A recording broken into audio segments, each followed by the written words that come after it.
Hans Lammersdorf was certain he would die in America. Every German POW believed it. As the truck gate dropped open in the Texas heat of 1943, Hans braced himself for the brutality he had been promised. Instead, a cowboy offered his hand and said, "Welcome to Texas." Texas, summer of 1943. Inside the truck sat 50 German soldiers. Most were barely 20 years old. Their Afrika Korps uniforms were faded and torn, stained with the sand of Tunisia where they had surrendered to British forces months earlier. Among them was 23-year-old Feldwebel Hans Lammersdorf, a tank gunner from a small village outside Munich. Hans had been preparing himself for this moment since the day he was captured. He knew what happened to prisoners. Everyone knew. The stories had circulated through the ranks for years. Stories of torture, starvation, execution without trial. American gangsters in uniform, they had been told, who treated war like cattle headed for slaughter. The truck gate dropped open with a metallic clang. Hans squinted against the sudden brightness and braced himself for rifle butts, for shouting, for the violence he had been promised would come. Instead, a voice drawled out in slow, easy English. "You all watch your step now. It is a far drop." A man stood waiting at the tailgate, not a soldier, or at least not dressed like one. He wore dusty boots, denim jeans, and a wide-brimmed Stetson hat pulled low against the Sunday. A red bandana hung loose around his neck. He looked like something out of the American westerns Hans had seen in Berlin before the war. A cowboy. Behind him stretched an impossible landscape, flat as a table, vast as the ocean, with nothing but barbed wire fences, windmills, and cattle dotting the plains all the way to the horizon. The sky was so big it made Hans dizzy. The cowboy extended a calloused hand to help him down from the truck. Hans hesitated. Was this a trick, some kind of test? But the hand stayed there, patient and steady. Finally, Hans took it. The grip was firm, human. "Name is Bill Crawford," the cowboy said with a slight nod. "Welcome to Texas." "Welcome?" Hans blinked in confusion. He glanced around at the other prisoners climbing down, all wearing the same bewildered expressions. There were guards, yes, American soldiers with rifles, but they stood at a distance, leaning casually against their jeeps, smoking cigarettes. No one was shouting. No one raised a weapon. Bill gestured toward a row of wooden barracks in the distance. "You all hungry? Mess hall is open. Got stew, cornbread, and coffee waiting." Hans did not understand all the words, but he understood hungry. His stomach had been empty for days. As they walked toward the camp, Hans noticed something strange. The air smelled like livestock and hay, not gunpowder. A dog barked somewhere in the distance. Horses moved lazily in a corral. And beyond the camp gates, the land stretched open and free, as if the war did not exist at all. That night, sitting on his bunk with a full belly for the first time in months, Hans whispered to the man beside him, "This does not make sense." His comrade shook his head slowly. "No, it does not. But it was real." And in the months to come, Hans would learn that the enemy he had been taught to fear had something far more dangerous than brutality. They had confidence, the kind of quiet, unshakable confidence that did not need cruelty to prove its strength. Before Hans ever saw Texas, he had been absolutely certain he would die in America. Every German soldier believed it. The Reich's propaganda machine had spent years painting a picture of the United States as a nation of mongrels and criminals, a place where democracy had rotted into chaos, where money ruled everything, and where captured soldiers were treated worse than dogs. Posters plastered across barracks' walls showed American soldiers with twisted, demonic faces. Radio broadcasts warned that POWs would be worked to death in labor camps or used for medical experiments. Officers whispered that the Americans did not follow the Geneva Conventions, that they executed prisoners in secret and buried them in mass graves in the desert. For Hans and tens of thousands like him, capture meant the end. There would be no return home, no letters to family, no mercy. But the propaganda had one fatal flaw. It was completely wrong. By the summer of 1943, the United States had become the largest keeper of prisoners in modern history. Over 400,000 Axis soldiers, Germans, Italians, and Japanese were being held on American soil. And rather than brutalizing them, the US government followed the Geneva Conventions with almost obsessive precision. The logic was not sentimental. It was strategic. America needed labor. Millions of young American men had shipped overseas to fight. Fields needed harvesting, cattle needed tending, factories needed workers. German POWs could fill that gap. But more importantly, treating prisoners well served a larger purpose: psychological warfare. A well-fed, fairly treated prisoner became living proof of American superiority. When the war ended, these men would return to Germany carrying stories not of cruelty, but of abundance, efficiency, and quiet dignity. They would become ambassadors of a system that did not need to break men to defeat them. Texas, with its vast open spaces and desperate need for ranch labor, became one of the largest POW centers in the country. More than 50,000 German prisoners passed through camps scattered across the state, from Hearne to Mexia, from Huntsville to the Hill Country. When Hans and his fellow prisoners arrived at Camp Hearne, they were processed with mechanical efficiency, names recorded, medical checks completed, uniforms issued. Then came the first shock: the food. That first meal was more than Hans had eaten in a week. Beef stew thick with potatoes and carrots, fresh bread with real butter, corn, green beans, and coffee, hot, strong, American coffee that tasted like liquid energy. Hans stared at his tray, unable to move. Was it poisoned? Another prisoner whispered the same fear. But hunger won. They ate, and when nothing happened, no pain, no sickness, they realized something staggering. The enemy fed them better than their own army ever had. Under Wehrmacht rations, meals had been meager and monotonous.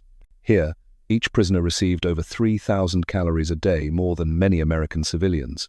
There was meat at nearly every meal, fresh vegetables, even dessert. One prisoner wrote in his diary, "I thought they were fattening us for execution. Then I realized this is just how they eat." The abundance was not just in food. The barracks had running water, clean sheets, libraries stocked with books in German and English. There were workshops, sports fields, even a small theater where prisoners put on plays. In the weeks to come, as Hans was loaded onto trucks and sent out to work on a cattle ranch 20 miles from camp, the pieces would start to fall into place. And everything he thought he knew about strength, about power, about what it meant to win a war, all of it would begin to crumble under the wide Texas sky. The first morning on the ranch, Hans woke before dawn to the sound of roosters and the low rumble of diesel engines. He and 20 other prisoners were loaded into the back of a flatbed truck and driven through the darkness, watching the stars fade as the horizon turned from black to deep blue to gold. When they arrived, the sun was just breaking over the plains, painting everything in shades of amber and fire.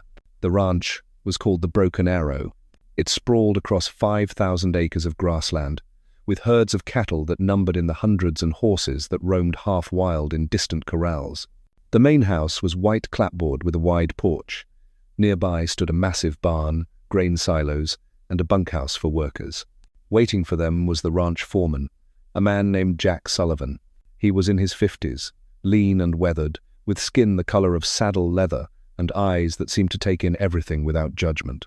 He wore boots, jeans, a work shirt, and a sweat-stained Stetson that looked like it had been through a war of its own. Jack looked over the line of German prisoners and nodded slowly. "Morning, boys," he said in that slow Texas drawl. "You all ready to work?" The interpreter translated. The prisoners stood stiffly at attention, unsure how to respond. Jack chuckled. "Is not the army no more, fellas? You can relax. We got cattle to move, fences to mend, and about 1,000 things that need doing before winter. You work hard, we will treat you fair. Simple as that." Hans studied the man's face, looking for cruelty, for the hidden threat. But all he saw was calm authority, the kind that did not need to be loud or violent to command respect. Jack gestured toward the barn. First things first, breakfast. Inside, a long wooden table was piled with food: scrambled eggs, bacon, sausage, biscuits with gravy, fried potatoes, and pitchers of milk and coffee. The ranch hands, real cowboys, sat eating and talking in low voices, barely glancing at the new arrivals. One of them, a younger man with a crooked grin, slid over on the bench and patted the empty seat. "Come on, sit down. Is not going to bite you." Hans sat cautiously. A plate was shoved in front of him, heaped with more food than he could finish. He ate slowly, watching everything, waiting for the catch. It never came. After breakfast, Jack led them out to the corrals, where a dozen horses waited, saddled and ready. "Any of you all ever ridden before?" Jack asked. The interpreter translated. A few hands went up hesitantly, farmers' sons who had worked with draft horses. But most, including Hans, shook their heads. Jack grinned. Well, you are about to learn. Cannot herd cattle on foot. What followed was chaos. The horses, sensing inexperience, tested their riders immediately. One prisoner was thrown within seconds, landing hard in the dirt. Another's horse bolted, and he clung to the saddle horn for dear life, while the cowboys whooped and chased after him. But instead of anger or mockery, there was laughter, good-natured, encouraging laughter. "Do not fight her," Jack called out to Hans, who was gripping the reins so tight his knuckles were white. "Just relax. Feel the rhythm. She knows what she is doing." Hans forced himself to breathe. Slowly, awkwardly, he let his body move with the horse's gait. And to his amazement, it worked. The horse settled beneath him, responding to the gentlest pressure from his legs. By midday, half the prisoners were able to walk their horses in a circle. By the end of the week, they were trotting. By the end of the month, they were helping to drive cattle across the open range. Hans would never forget that first real cattle drive, the sun blazing overhead, dust rising in clouds, the thunder of hooves, and the strange, exhilarating freedom of riding across land that seemed to go on forever. For a few hours, he was not a prisoner. He was just a man doing a job, riding beside other men who treated him like an equal. One evening, after a long day's work, Jack handed Hans a canteen of cold water and sat down beside him on a fence rail. "You did good today," Jack said simply. Hans nodded, too exhausted to speak. Jack looked out at the horizon, where the sun was setting in streaks of red and purple. "War is a hell of a thing," he said quietly. "But out here, it does not matter much who you fought for. What matters is whether you pull your weight." Hans understood enough English by then to catch the meaning. He glanced at Jack, this man who had every reason to hate him and saw no hatred at all, just respect. That night, lying in his bunk, Hans tried to make sense of it. These Americans, they did not gloat, they did not humiliate, they just lived, worked, laughed, trusted. It was the trust that shook him most. They put him on a horse, gave him tools, let him work alongside them without guards breathing down his neck. In Germany, power meant control, obedience, fear. Here, power looked different, so deep, so unshakable, that it did not need to crush its enemies to prove itself. Hans did not have the words for it yet, but he was beginning to understand. As summer turned to fall, something remarkable began to happen. The line between prisoner and worker started to blur. The German POWs still returned to the camp each night under guard. But during the day on the ranches, the distinctions faded. They worked side by side with the cowboys, ate at the same tables, shared the same jokes, even if the language barrier meant half the punchlines were lost. Hans found himself learning more than just ranch work. He learned the unspoken rules of cowboy culture. Never complain, always finish what you start, treat your horse better than yourself. He learned to rope a calf, mend a fence with barbed wire, and read the sky for weather. But more than that, he learned about a different kind of masculinity. The cowboys were tough, no question. They worked from sunrise to sunset in brutal heat, wrestled 1,000-pound animals, and never showed weakness. But their toughness was not about domination. It was about endurance, competence, quiet pride. When a horse refused to obey, they did not beat it. They waited, tried a different approach, earned its trust. When a younger ranch hand made a mistake, they corrected him without shaming him. When someone got hurt, they helped without making a fuss about it. It was leadership by example, not by fear. And for Hans, raised under the rigid hierarchies of the Wehrmacht, it was a revelation. One afternoon, a violent thunderstorm rolled in from the west. The sky turned black, lightning split the horizon, and the cattle scattered in panic. Without thinking, Hans and the other prisoners grabbed their horses and rode out into the storm alongside the cowboys. For 2 hours they worked in sheets of rain, shouting, whistling, driving terrified animals back toward the safety of the pens. By the time it was over, they were soaked to the bone, covered in mud, exhausted and exhilarated. Jack rode up beside Hans, rain dripping from the brim of his hat, and clapped him on the shoulder. "Hell of a ride, son. Hell of a ride." That night, back at the bunkhouse, one of the cowboys pulled out a harmonica and started to play. The music was slow and melancholy, something about lonesome cowboys and faraway homes. Hans sat by the fire, listening. The melody reminded him of a song his mother used to sing. One of the cowboys grinned. "You know this one?" Hans shook his head. "No, but similar, in Germany." "Sing it," the cowboy said. Quietly, Hans began to sing a folk song from Bavaria about mountains and rivers and a homeland far away. The other German prisoners joined in, one by one. When they finished, the cowboy with the harmonica wove the German melody into his tune. Hans looked around the fire at the faces illuminated by the flames, American and German, rancher and prisoner, and he realized something profound. They were not so different after all. The propaganda had lied about everything. Americans were not savages. They were just people proud, hard-working, generous people who valued freedom, fairness, and a job well done. And if the propaganda had lied about this, what else had been a lie? In October 1943, the prisoners were told they could write letters home. Each man received a single sheet of paper and an envelope. The letters would be censored, of course, but it was still a chance to reach across the ocean to let loved ones know they were alive. Hans sat on his bunk that night, pencil in hand, staring at the blank page. What could he say? How could he explain what he was living? Finally, he began to write. "Dear Mama, I am alive and well. I am in a place called Texas. It is a land so big you cannot see the end of it. I work on a ranch with cattle and horses. The people here are kind. I know you will not believe me, but it is true. They feed us more than we ever ate in the army. They teach us to ride horses like cowboys in the films. They do not beat us. They do not hate us.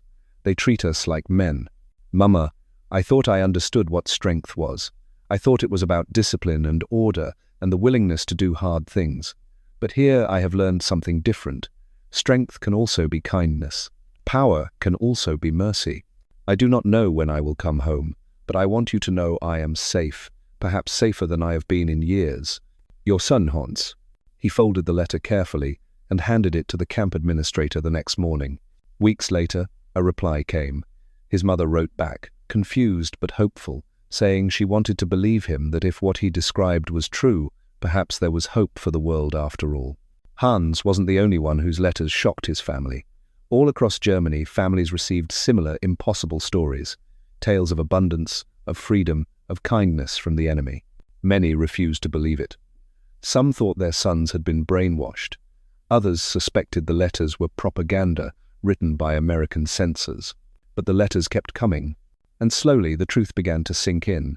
The war they'd been told they were fighting, the war of good versus evil, civilization versus savagery, had been a lie from the start. For Hans, the letters marked a turning point.